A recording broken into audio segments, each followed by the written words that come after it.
Bismillahirrahmanirrahim. Alhamdulillah va salatu vassalamu ala rasulillah. Amma ba'd.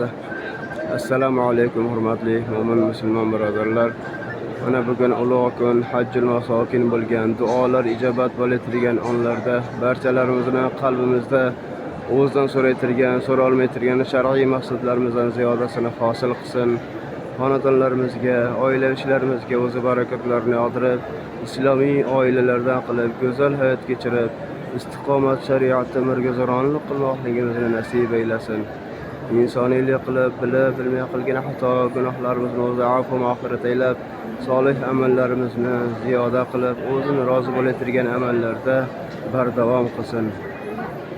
Va mana bunday ulug' joylarga kelib, umra amallarini, haj amallarini jamlanib, mana mo'min musulmonlar bilan birgalikda ibodatlar, duolarda bardavom bo'lib, hojlik maqomiga erishib ketishligimizni nasib eylesin. Va bizlardan dunyoga kelgan zurriyatlarni ham to qiyomatgacha hojilar silsilasini chiqarishligini Alloh o'zi nasib eylesin.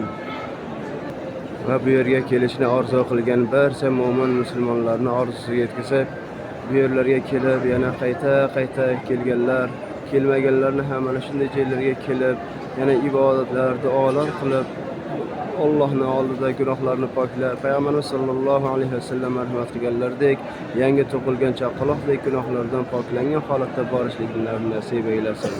Assalomu alaykum va rahmatullohi va barakatuh.